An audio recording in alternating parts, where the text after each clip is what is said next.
पुण्यातील स्वारगेट एसटी स्थानकामध्ये 26 वर्षीय तरुणीवर बलात्कार. नराधम दत्तात्रय गाडे फरार. आरोपीच्या भावाची चौकशी सुरू. मंगळवारी पहाटेच्या घटनेने पुणे हादरलं. बलात्काराच्या घटनेनंतर ठाकरेंच्या शिवसेनेकडून स्वारगेट स्थानकात डेपोची तोडफोड. वसंत मोरेंच्या नेतृत्वाखाली आंदोलन. पुण्यातील स्वारगेट बस स्टॉपच्या परिसरात पार्क केलेल्या जुन्या बसेसमध्ये सापडले साडी, शर्ट्स आणि कंडोम. बस स्थानक सुरक्षित नसल्याचं धक्कादायक चित्र समोर. पुण्यामध्ये गंभीर गुन्ह्यांना आळा घालण्यात गृह खात्याला अपयश. सुप्रिया सुळेंचा घणाघात. शक्ती कायदा अजून किती काळ अडकवणार? अंबादास दानवेंचा संताप. तर घटनेचं राजकारण नको, शिरसाट यांचं आवाहन. ओएसडीच्या मुद्द्यावरून शिंदेंची शिवसेना राष्ट्रवादीच्या रडारवर. भुमरेंनंतर सत्तार, तानाजी सावंत, संजय राठोडांच्या ओएसडींवर अमोल मिटकरींचे आरोप. संतोष देशमुख हत्याप्रकरणी उज्ज्वल निकम यांची नियुक्ती. बाळासाहेब कोल्हे सहाय्यक विशेष सरकारी वकील. मसाजोगकरांचं अन्नत्याग आंदोलन मागे.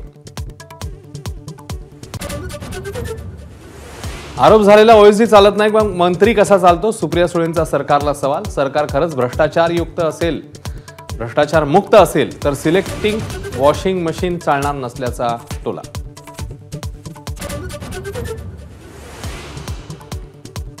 नीलम गोरे बोलल्या ते खरं. उद्धव ठाकरेंची असंख्य बिलं शिंदेंनी भागवली. नितेश राणेंचा दावा. उद्धव ठाकरेंना खुल्या व्यासपीठावर चर्चेसाठी येण्याचं दिलं आव्हान.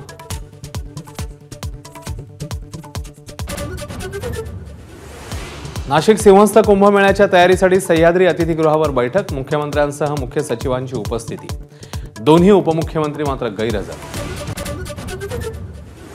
त्र्यंबकेश्वरमध्ये शिवस्तुती कार्यक्रमाला जाणार नसल्याचं प्राजक्ता माळीकडून स्पष्ट. वादामुळे प्रशासनावर ताण पडू नये म्हणून निर्णय, पण प्राजक्ता माळीची टीम करणार कार्यक्रम सादर.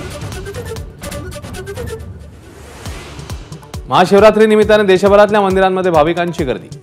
महाराष्ट्रातील 5ही ज्योतिर्लिंगांसह प्रमुख शिवमंदिरात दर्शनासाठी लगबग. वाढत्या उष्णतेमुळे मुंबईकर हैराण. सांताक्रूजमध्ये आज पारा 38 अंशांवर तर कुलाब्याचं तापमान 35च्या वर.